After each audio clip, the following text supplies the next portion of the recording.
Good morning and happy Sabbath to everyone. Malipayon tang tanan mga kaigsunan ining adlaw ipapahulay nga sa diin nadaghan-daghan na gyud ang ato ang mga kaigsuonan nga maka-able sa pag-anhi sa atong balay alampuanan. So malipayon ta tungod kay nagpadayon gihapon ang atong pagsimba bisan pa sa mga circumstances nga atong naagian. Sa ato ang problema o krisis nga naa sa gihapon ang virus sa atong palibot, but still we praise God and continue serve Him every day. So ato nang pasalamatan ang Ginoo niya na mga kaigsunan. Og niining takna ang akong bahin is to give an inspiration kanatong tanan, a promotional talk about Thanksgiving. Ang key-text makita sa 1 Thessalonians 5 verse 16 to 18. Mga kaigsunan, nganong kinahanglan man ta maghimong mapasalamaton sa Ginoo? Kung atong tanawon o nag-research ko gamay mga kaigsunan about ining Thanksgiving o asa ni makita o asa ni gikan ang Thanksgiving o ang kaning kaysa uban nga lugar, ang Thanksgiving gihimo nilang usa ka piyesta. Dito sa Canada o Amerika, moingon gani dito og Thanksgiving, nagyud na sila panahon nga kana nga date mo ang Thanksgiving o nya ang ilag yung ihawon ana pabo o turkey. Mo na nga kung mag-ihaw gani na sila og pabo o turkey, nagpasabot na ang Thanksgiving Day dito sa ilahang lugar. It is a tradition that this is a time to give thanks for the harvest and express gratitude in general. So nagpasabot po na ang Thanksgiving dito sa uban nga mga tradisyon. It is a Thanksgiving for sa ilang great harvest, sa ilang mga negosyo. But that's the world's perspective mga kaigsunan. But how? What about in the Bible? Sa Biblia, naapoy daghang Thanksgiving diha mga kaigsunan. O ang pinaka dako nga piyesta nga nahimo o nabuhat diha sa mga Israelanon sa katawhan kaniadto mo kining Passover feast. Ang Passover feast mo kana ang nahitabo niadtong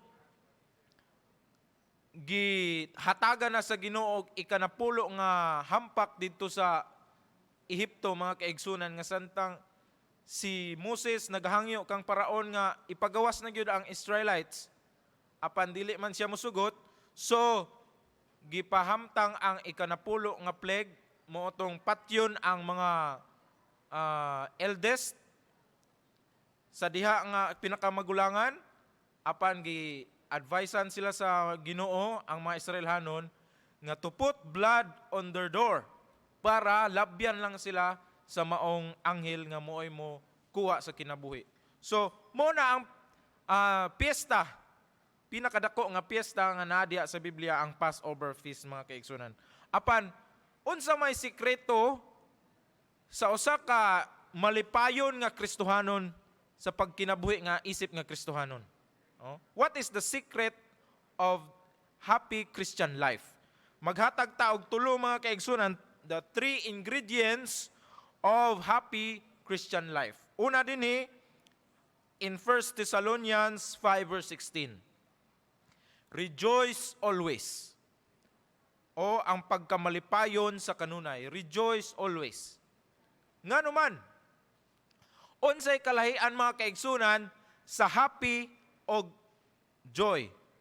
No, happiness o rejoice. Unsa kay kalahian?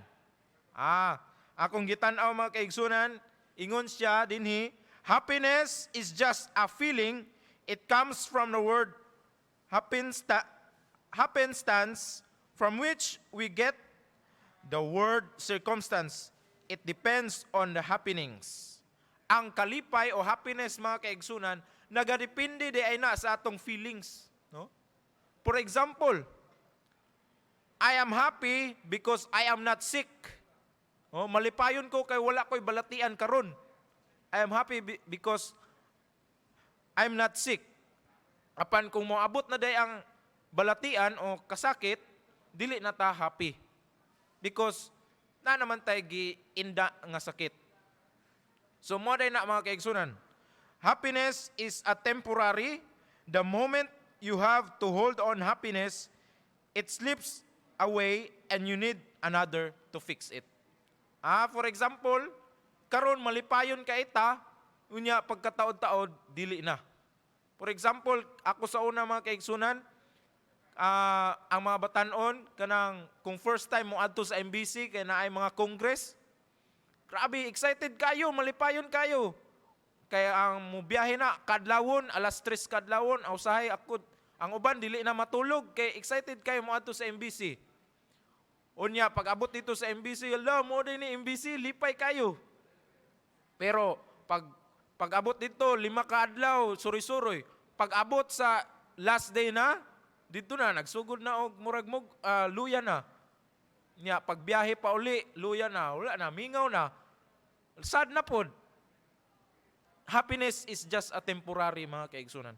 But how about rejoice? How about the joy? It is understanding, what about understanding the pure joy? People are naturally happy.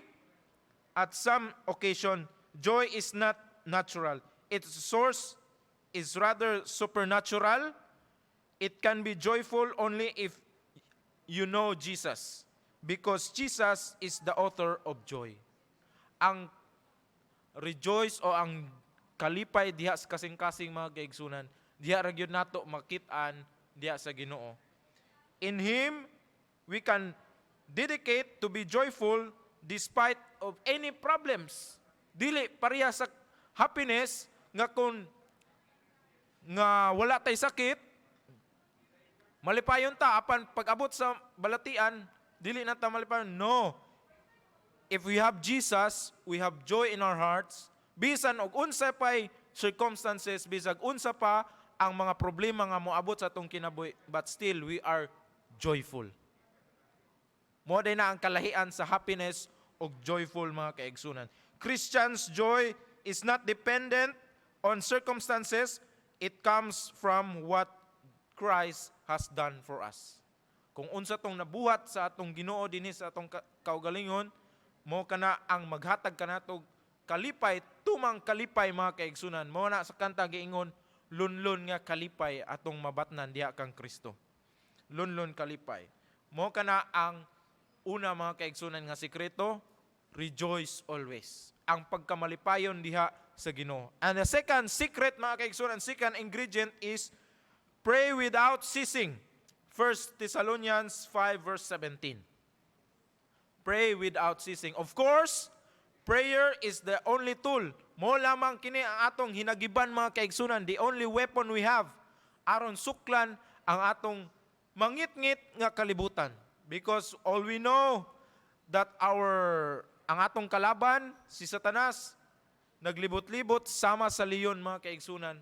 And the only weapon that we have is prayer. Dili nato walaon, mga kaigsunan.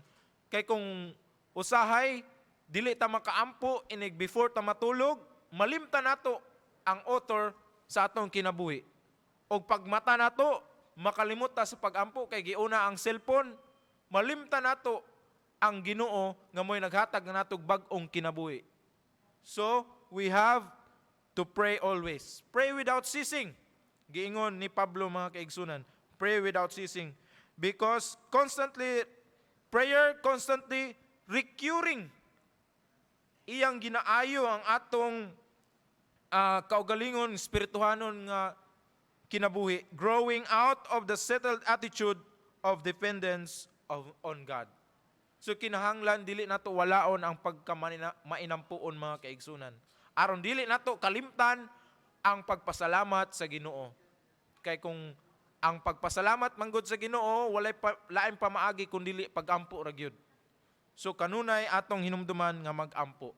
O ang last, mga kaigsunan, makita sa 1 Thessalonians 5 verse 18, give thanks in everything, give thanks, for this is the will of God.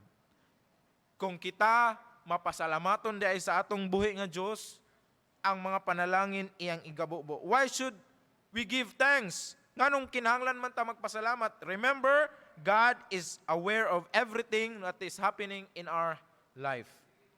Problems are a temporary part of God's larger plan for us.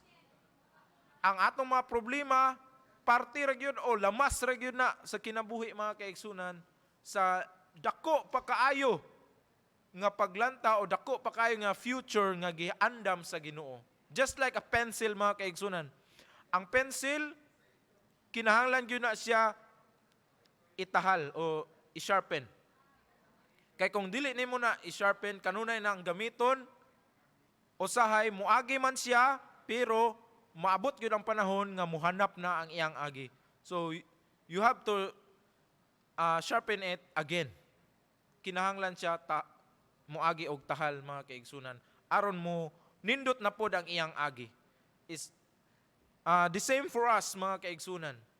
Nga kinahanglan muagi gyud ta og mga pagsulay sa kinabuhi aron diha makita sa Ginoo nga kita angayan diha sa iyahang mga panalangin. Makita ang atong pagkamatinumanon diha kaniya mga kaigsunan. So, for conclusion, in conclusion, give thanks in everything, give thanks, for this is the will of God in Christ Jesus concerning in us. We have to give thanks, therefore give thanks because it is appropriate for every circumstances of daily life. So we have to trust Him.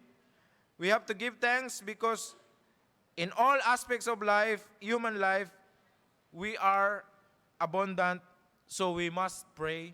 And lastly, we will activate the joy in Christian life in Jesus Christ, so we must praise and give thanks in our Father. God bless kanatong tanan mga kaigsunan. We have to thank God for in everything nga naabot dinhi sa atong kinabuhi. God bless us all.